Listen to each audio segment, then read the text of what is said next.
በማደግ ላይ ከሚገኙት ተርታ የምትመደበው ሀገራችን በህዝቦቿ ላይ የሚስተዋሉትን የኢኮኖሚ፣ የሰውና የእንስሳት ጤና፣ የንጹህ መጠጥ ውሃ፣ የትምህርት ጥራትና ሌሎች ችግሮችን ለመፍታት በመንግስትና መንግስታዊ ባልሆኑ ተቋማት በርካታ ተግባራቶች እየተከናወኑ ይገኛሉ። አካታች ሰላምና ልማት በአፍሪካ አይፓዳ የሲቪል ማህበረሰብ ድርጅት በማህበረሰቡ ውስጥ የሚስተዋሉ ማህበራዊና ኢኮኖሚያዊ ችግሮችን ለመፍታት ትኩረት በማድረግ ወደ ስራ ለመግባት ወሰነ።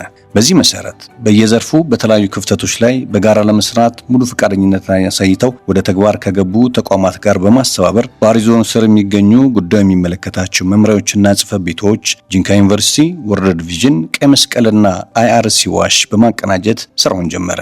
የትብብር ስራችን በዋነኛነት አንደኛ የተለያየ አካል የተለያየ ፎከስ ሊኖረው ይችላል፣ ወይም ደግሞ አንድ አይነት ፎከስ ይኖረዋል።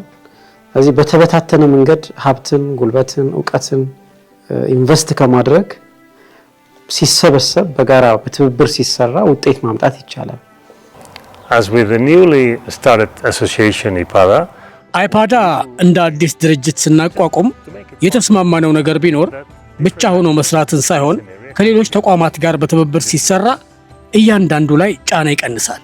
በተለይ የመንግስት አካላትና ማህበረሰቡ ሲሳተፉ የባለቤትነት ስሜት ይፈጥራል፣ ፕሮጀክቶችም ዘላቂ ይሆናሉ። ስለዚህ በተቻለ መጠን ሁሉም ተሳትፎ ይኖርበታል። So as much as possible everybody has to be involved.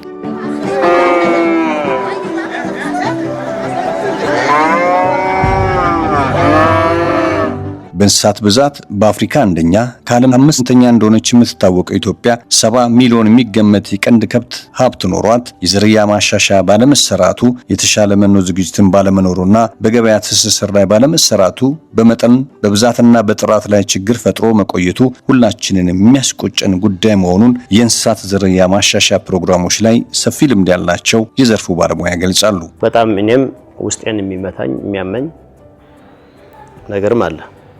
በጣም የሚያመኝ ኢትዮጵያ ከአፍሪካ አንደኛ ነች፣ ከዓለም አምስተኛ በከብት ብዛት በቁጥር። በወተት ተጠቃሚነታችን መጨረሻ ነን፣ 144ኛ ነን በወተት መጠቀማችን። እሱ ያማል። ወተት ብርጭቆ ነው፣ ትንሽ ብርጭቆ የጠላ ብርጭቆ ትሰጣለች። ማታ አንድ ጠዋት አንድ ዛል እሱን ጠርቅመን እንጠጣለን። ቀድሞ ከብቶች 1 ሊትር በቃ 1 ሊትርና 1 ሊትር ከግማሽ የሚያልቡ አሉ። አሁን የነሱን ሲሰማ እኔ ያሳዝነኛል። ለምን አሁን ካለው ሊፋት አኳያ 1 ሊትር የሚሰጥ ከብት አለች ማለት ምንም በቃ የሆነ ዋጋ እንደሌለው ነው እርግጠኛ ነኝ። አሁን ትላንትና እሷን ለማዳቀል አምጥቼ ይዛለች ተባለ። በቃ በጣም ነው ደስ አለኝ። በወረዳችን ከዚህ ፊት ለ5 ዓመታትን ከዚህ ፊትም ሲንክሮናይዜሽን ሲሰራ የተለመደ ቢሆንም ከ2017 ወደዚህ በተለየ መልኩ አዳዲስ ቴክኖሎጂዎችን በዝርያ ማሻሻያ የተካን ያለንበት ወይም በሲንክሮናይዜሽን ዘመናዊ በማድራት በሰክሲድ ሰመን ሴት እንዲወለድ የሚያደርግ ቴክኖሎጂ በአይፋዳ ጋር ጂንካ ዩኒቨርሲቲ ጋር የኛ ደቡባሪ ወረዳ ጋር በመቀናጀት ስራ ሰርተናል። አካታች ሰላምና ልማት በአፍሪካ አይፓዳ ከአሪዞን ግብርና መምሪያና በዞኑ በሚገኙ 4 ወረዳዎች ከ3 ከተማ አስተዳደር ግብርና ጽሕፈት ቤት እንዲሁም ከጂንካ ዩኒቨርሲቲ ጋር በመተባበር የእንስሳት ሀብት ዝርያ ማሻሻያ ፕሮግራም ላይ በዘመቻ ስራዎች እየተሰሩ ይገኛል። ትልቁ ፕሮጀክታችን የእንስሳት ዝርያ ማሻሻል ላይ ያተኮረ ነው። ይሄም ጥያቄ ቀደም ሲል ከዓመት በፊት ውይይት ባደረግንበት ጊዜ በዞን ደረጃ ያሉ አመራርና የደቡባሪ ወረዳ አመራር በተመሳሳይ ሁኔታ የገለጹት ነገር ስለነበረ ነው። ምንድነው ጥያቄያቸው? እኛ እንስሳት ዝርያ ማሻሻል ላይ ለመስራት እቅድ ይዘን እየሰራን ያለነው፣ ነገር ግን በባጀት እጥረት፣ ሙያተኛ ብቃት እጥረት እንዲሁም በአንዳንድ ግብዓቶች እጥረት የተነሳ እቅዳችንም አነስተኛ ነው፣ ያቀድነውን መጨረስ የማንችልበት ሁኔታ እየተፈጠረ ነው የሚል ነገርም ስለነበረ የሲንክሮናይዜሽን ስራ፣ የአርቲፊሻል ኢንሴሚኔሽን ስራ ተሰርቷል።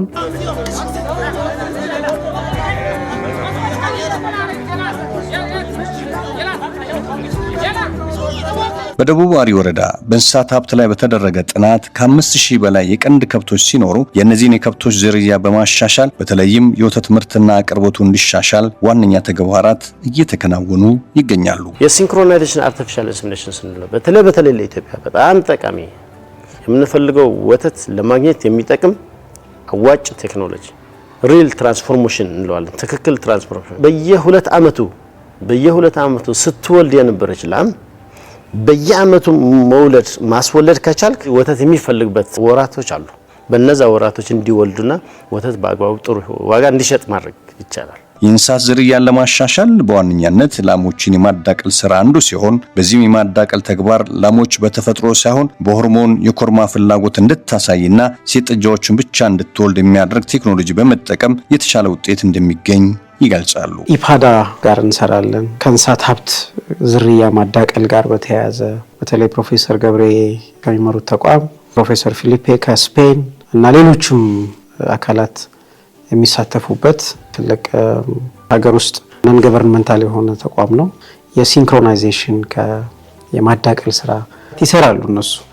ይሄን እኛም በማህበረሰብ አገልግሎት ዊንጋችን በኩል እንደ ዩኒቨርሲቲ የምንወስዳቸው የምንሰራቸውን ስራዎች ቆጥረን እነሱም የሚሰሩትን ወስደው በጋራ ብዙ ስራዎች ሰርተናል። በኖርማል በተለመደው ቢሆን ኑሮ በአመት ማያዳቀል መዛ ቦታ በአመት አያዳቀልም። ዳታው ስናየው ነበር። በሁለት ቀን ግን 385 ላሞች አዳቅለናል። አሁን ብንቀጥል የሚቀጥለው ሳምንት እዛ ያሉ ላሞች በሙሉ በአንድ ወር መጨረስ ይችላል። So motivation is very important. እና ተነሳሽነት በጣም አስፈላጊ ነው። ምክንያቱም ተነሳሽነትና ተሳትፎ ሲኖር የልማት ዘላቂነት ማረጋገጥ ይቻላል። ከዚህ አንጻር እኛ የማመቻቸት ስራ ብቻ እንሰራለን። In that sense, we are just facilitators. መንግስት በሌማት ትሩፋት ፕሮግራሙ ከብቶችን የማዳቀል ተግባር እየከወነ የሚገኝ ሲሆን ይህንን የመንግስት እቅድ ተግባር በማገዝ ባሳለፍነው ዓመት 2640 ከብቶችን የማዳቀል ስራ አካታች ሰላምና ልማት በአፍሪካ አይፓዳና ከባለድርሻ አካላት ጋር በትብብር ሰርቷል። ሁሉም ወረዳዎች ላይ የወለዱታቸው ቀሪዎቹ ደግሞ በየወሩ አሁን ለምሳሌ ናሰ ላይ የሚወለዱ አሉ፣ መስከረም ላይ የሚወለዱ አሉ። አሁን የተወለዱትን አይታችኋልና እነዚህን ደግሞ እታች ነው በቀደም ፈረንጆች ማተው ያዳቀሉ። አይፓዳ ድርጅት እንስሳትን በማዳቀል ውጤቱ ቆንጆ ነው። አዳቂ ያለውኝ አሁን ወተትም ጥጃም በጥሩ ሁኔታ ያገኘው ነው። በአይፓዳ ፕሮጀክት ሲካሄድ የነበረው ውስጥ የኔም ላሞች እኔም ይዤ ተሳታፊ ሆኜ ያዳቀልኳቸው ጥጃዎች እነዚህ ሁለት ተወልደዋሉ። ላሞችን የማዳቀልና ዝርያ ማሻሻል ጉዳይ ሲነሳ የተዳቀሉትን ከብቶችና የሚወለዱትን ጥጃዎች መኖ ያልታሰበ በመሆኑ አካታች ሰላምና ልማት በአፍሪካ አይፓዳ የእንስሳት ዝርያ ከመኖ ልማት ጋር ተያያዥነት በማመኑ መኖን በራሱ ማሳ በማባዛት ለአርሶ አደሮቹ የማሰራጨት ስራ በመስራት ላይ ይገኛል። የአርሶ አደሩን ህይወት ለመቀየር የግብርና ምርትና ምርታማነትን ለመጨመር በተለይም እንስሳት ምርታማ እንዲሆን ነው። የሚፈለገውን ምግብ ካላገኘ ደግሞ ምርትና ምርታማነቱ አይሰጥም። በጣም መኖ እንደሚያስፈልጋቸው ይታወቃል። ሲንክሮናይዜሽኑ ብቻ ሴት መወለዷ ብቻ በቂ አይደለም። ዝርያ ማሻሻሉ በራሱ በቂ አይደለም። ወተት በቂ ልናገኝ የምንችለው በቂ መኖ ሲኖር ብቻ ነው። ስለዚህ ያኔ ብዙ ያላሰብነው ውስጡ ከገባም በኋላ በጣም ይታየን ጀመረው ምንድነው የመኖ ጉዳይ ነው። ዛሬ የሚደረገው ዋናው የንቅናቄ መድረክ መኖ ጉዳይ ነው ማለት ነው። ዝርያ ማሻሻል ስራ ግን ሲታሰብ የመጀመሪያውና ቀድሞ መዘጋጀት ያለበት መኖ ነው። መኖ ሳይታሰብ ወደ ዝርያ ማሻሻል መግባት ይሄ እንግዲህ ኪሳራ ሊሆን ይችላል። Artificial insemination and የዝርያ ማሻሻል ስራ ራሱን እያሰፋ የሚሄድ ፕሮጀክት ነው። ይህንን ፕሮጀክት ሁሉ ሰው ይፈልጋል። ያለ በቂ መኖ ዝርያ ማሻሻል ውጤታማ ስለማያደርግ እኛ የምንመክረው ማህበረሰቡ አልፋ አልፋ ተብሎ የሚጠራውን ምርጥ የመኖ ዘር እንዲያውቁና እንዲጠቀሙ ነው። how to grow alfalfa.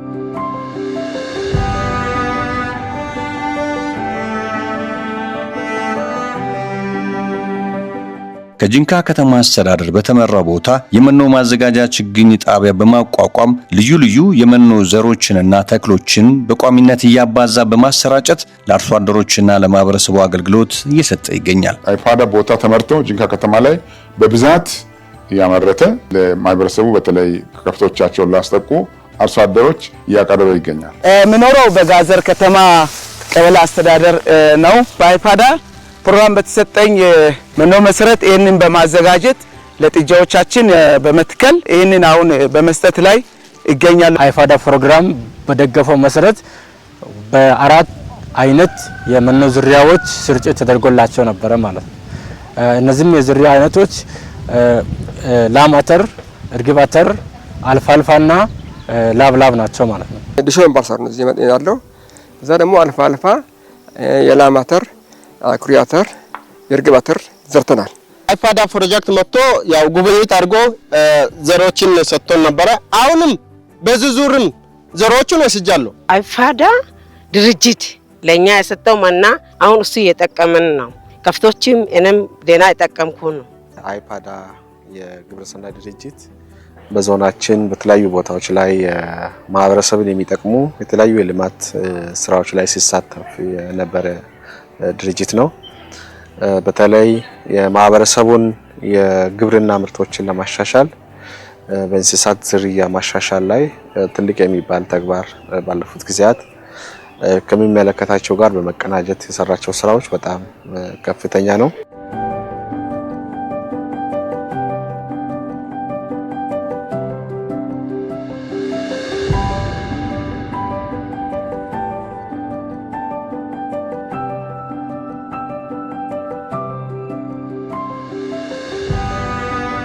የአርሶ አደሩን የእንስሳት ዝርያ የማሻሻልና በተጓዳኝ የመኖ ስርጭት በማከናወን በተቀናጀ መልኩ አርሶ አደሮችን ተጠቃሚ በማድረግ ላይ የሚገኘው አካታች ሰላምና ልማት በአፍሪካ አይፓዳ ሌላው በትኩረት ከሚሰራቸው ስራዎች መካከል የንጹህ መጠጥ ውሃ ምንጮችን በማሻሻል ለህብረተሰቡ ተደራሽ በማድረግ እየሰራ ይገኛል። የንጹህ ውሃ ስራ የጀመረው አምና ነው። ዞኑን አመራርና የወረዳውን አመራር ካናገርን በኋላ የገባንበት ስራ ነው። የመጀመሪያው ጥያቄ የነበረው ምንድነው? እነሱ ምንጮች ተበላሽተዋል፣ ከዚህ በፊት የተሰሩ ወረዳው አቅም አጣ እነዚህ ለማስጠገን እባካችሁ በጥገና ብትተባበሩን የሚል ነበር። እንደ ደዋሪ ወረዳ የመላው ማህበረሰባችን የውሃ ሽፋን አገልግሎትን በተመለከተ ወደ 32% ነው እስካሁን ያለው። በወረዳችን ውስጥ ያሉ የተለያዩ ፕሮጀክቶች በጋራ አደራጅተን የውሃ አገልግሎታችንን ከፍ ለማድረግ ውይይት ስናደርግ አይፓዳም አንድ የፕሮጀክት አካል ሆኖ ስራ የተሰራ ያለበት ሂደት አለ። ባህሪ ዞን በደቡብ አሪ ወረዳ ቀደም ብሎ ተሰርተው አገልግሎት መስጠት ያቋረጡ የተበላሹ የንጹህ መጠጥ ውሃ ምንጮችን የማሻሻልና አዳዲስ ምንጮችን የማጎልበት ስራ መስራቱን ይገልጻሉ። ውሃ ላይ የሚሰሩ ተቋማት በዞኑ ስላሉ ለምን እነሱን አናነጋግርም? ተባብረን ለምን አንሰራም? በቅንጅት መስራት የአይፓዳ መሪ ስለሆነ ወርልድ ቪዥንን ጠየቅን፣ ቀይ መስቀልን ጠየቅን፣ IRC ዋሽ የሚባል ድርጅት ማለም ስራለን እነሱን ጠየቅናቸው። አብሮ ለመስራት ፈቃደኝነታቸውን ገለጹ። አካታች ሰላምና ልማት በአፍሪካ አይፓዳ በጋራ የመስራት መርህ መሰረት ከደቡብ አሪ ወረዳ ውሃ ማዕድን ጽሕፈት ቤት ጋር በመቀናጀት ገንዘብ፣ ሲሚንቶ፣ አሸዋና ሌሎች የግንባታ ግብዓቶችን በማዋጣት ንጹህ የምንጭ መጠጥ ውሃ ፕሮጀክቶች በትብብር ግንባታቸውን በማጠናቀቅ ህብረተሰቡን ተጠቃሚ አድርገዋል። ጥራት ውሃ የለም በፊት እናንተ ደግሞ ታስተካከለ በፊት አሁን ውሃ ጥራት ውሃ አየን አይደል ጠጥተናል። እንደገና ንጹህ ውሃ አሁን አየን። እናንተ ድጋፍ ስላደረጋችሁ አሁን ጤናማ ውሃ ጠጥተናል። በፊት ቆሻሻ ውሃ ጠጥተን ነበር። አሁን ተገንብቶ ንጹህ ውሃ ጠጥተን ነው።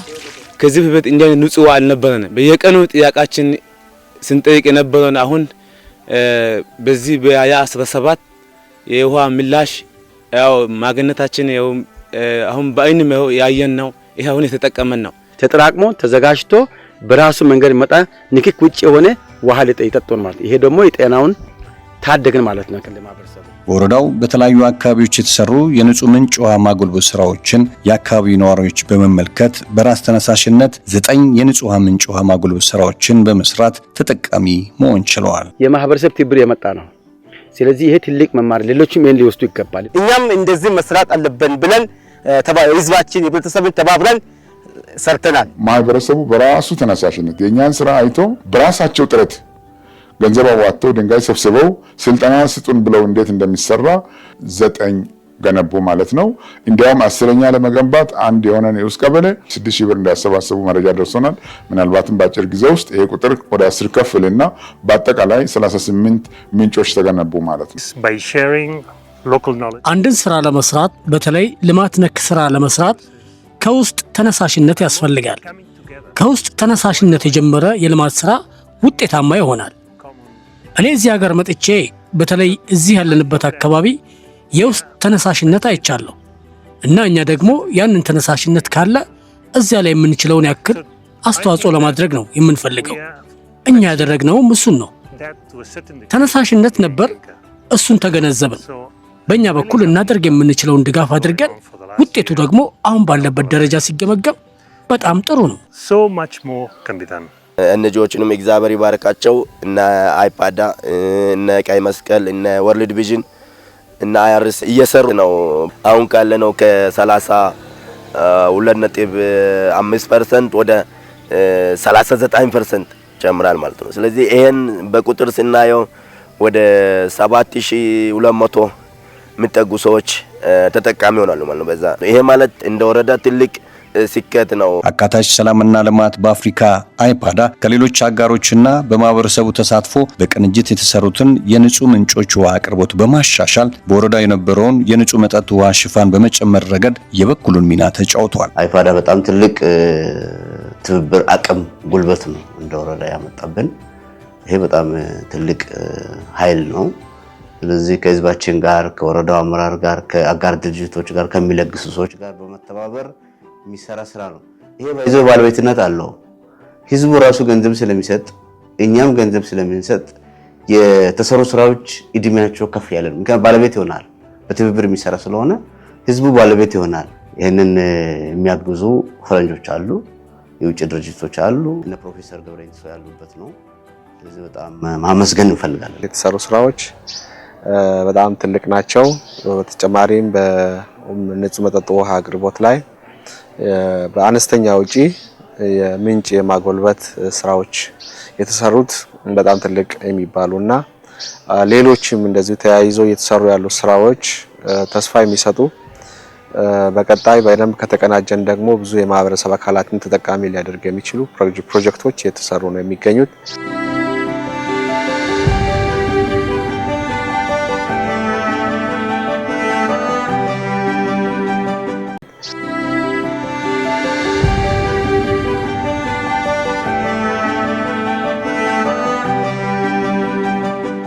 አካታች ሰላምና ልማት በአፍሪካ አይፓዳ ብቻውን ሳይሆን አጋር የሆኑትን ተቋማት አቀናጅቶ ህብረተሰቡን እያገለገለ የሚገኝ መሆኑን እየጠቆምን በጤናው ዘርፍ የሰራቸውን ስራዎች እንመለከታለን። ወደ ስራ የገባንበት ጤናው ዘርፍ ላይ ነበረ።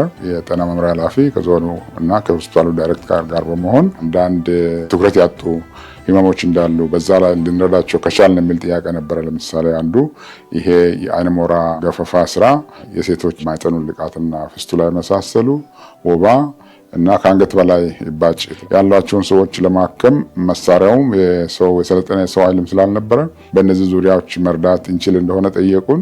ከሚደግፋቸው ስራዎች መካከል በዋናነት የጤናን ስራ ባለፈው አመት በ2017 ዓ.ም ማለት ነው ሲያሰራ የነበረው ወይም ሲደግፍ የነበረው ስፔን ሀገር ሐኪሞችን ከሆስፒታሉ ጋር ስምምነት እንዲፈጥሩ በማድረግ ሆስፒታሉ ዞኑና የዞኑ ጤና መምሪያ ስምምነቶችን ሶስትዮሽ ስምምነት በመፍጠር ከአንገት በላይ ቀዶ ሕክምና አገልግሎት ሲሰጥ ነበር።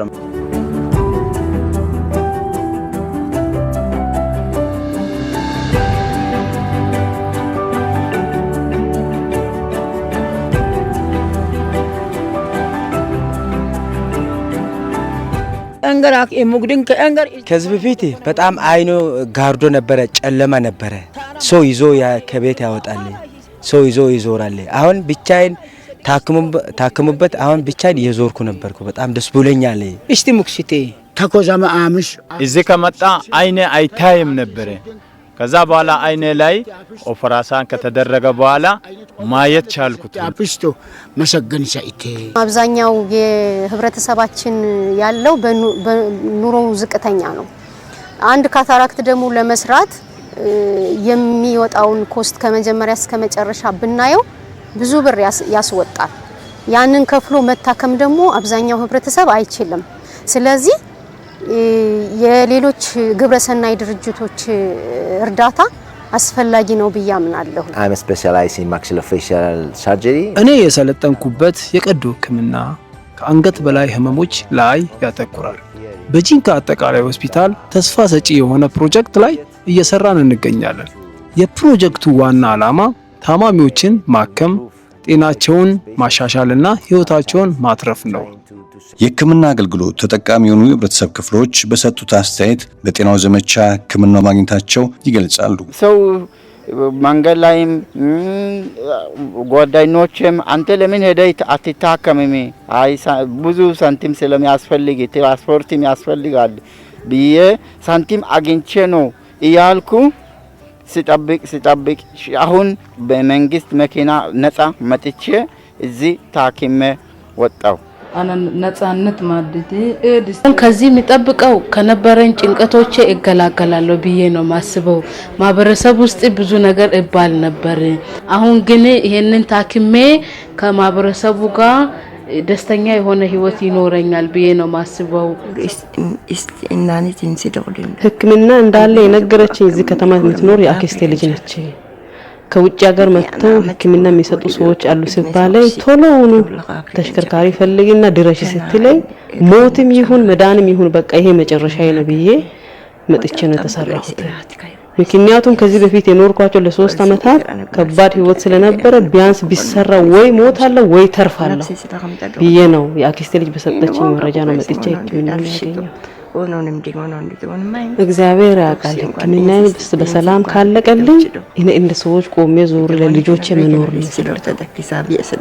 ህክምና አገልግሎት ለማግኘት ከተለያዩ የገጠር ክፍሎች እዚህ ሆስፒታል ድረስ ለመምጣት የሚቸግራቸው አይኖች ታካሚዎች ስለሆኑ እንደዚህ አይነት ካምፔኖች መነቃቃቶች ሲፈጠሩ በፈለግነው የቀዶ ጥገና ህክምና ክፍል ብቻ ሳይሆን የተለያዩ የማህፀን ችግር ያለባቸውን እናቶች አገልግሎት እንድንሰጥ አድርጎናል። አይፓዳ ከሆስፒታሉ ጋር እንዲሁም ከዞኑ ጤና መምሪያ ጋር በመነጋገር የሚሰጠውን የጤና አገልግሎት ውጪ ላይ ህዝቡ መሃል ወርዶ የሚሰሩ ስራዎችን እንደዚሁ በሰፊው እንድንደግፍ እንድንሰራ ትብብር አድርጓል ማለት ነው። የወባ ወረርሽኝ ላይ በተለይ ከፍተኛውን አስተዋጽኦ ያደረገው ሆስፒታላችን ውስጥ ታማሚዎችን ማስተኛት ባልቻልንበት ሰዓት ከጂንካ ዩኒቨርሲቲ ጋር በመነጋገር አልጋና ፍራሽ በበቂ ሁኔታ እንዲቀርብ ተደርጎ ታማሚዎችን አገልግሎት መስጠት የቻልንበት ሁኔታ ነው ያለው። ከጂንካ አጠቃላይ ሆስፒታልና ከአሪዞን ጤና መምሪያ ጋር በመቀናጀት በዞኑ ለሚገኙ ህብረተሰብ የአይን ሞራ ግርዶሽ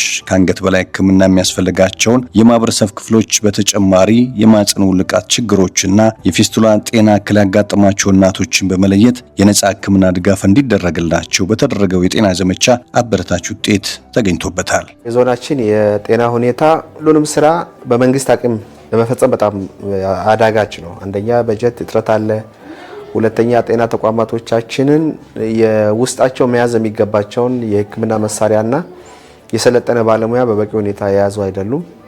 ከዚህ አኳያ አንዳንድ የጤና ችግሮች ላይ የተጨማሪ አቅም ተጨማሪ የፍላጎት አለና ከዛ አኳያ ማህበረሰባችንን ለማገዝ እንደዚህ አይነት ድርጅት በጋራ የሰሩት ስራ እጅግ በጣም የሚያስመሰግን ነው። እውነት ለማውራት የጂንካ ትንሽ ለየት የሚያደርገው ከአይን ሞራ ኦፕራሲዮን ወይ ከካታራክት ሰርጀሪ ውጪ ሌሎች ስራዎች በቅንጅት የተሰሩ ነው ያሉት። ለየት ያለው ከአንገት በላይ ያለ ችግሮችን ከስፔን ከመጡ ሐኪሞች ጋር በጋራ እየተሰራ ነው ያለው። የማህፀን ውልቃትን የማህፀን ፊስቹላንን በተመለከተ በጋራ የተቀናጀ አይነት ነው። ህዝቡን ከሐኪም ጋር ህዝቡን ከመንግስት ጋር የሚያቀራርቡ ነገሮች ናቸው ብዬ ነው ማስበው። ትልቁ ነገር የህዝቡን አቀባበል የህዝቡን ስሜት ስታየው አቅም ኖሮ በስፋት ብንሰራውስ የሚያስብል ስራ ነው ያለውና እኔ በነበረው ስራ በአጠቃላይ በጣም ጥሩ ነው ብዬ አስባለሁ። በተለይ ኢንክሉሲቭ ፒስ ኤንድ ዴቨሎፕመንት እየሰራ ያለው ስራ በጣም ሰፊና ጥሩ ራዕይ ያለው እኔ ድርጅት ነው ብዬ ነው ማስበው።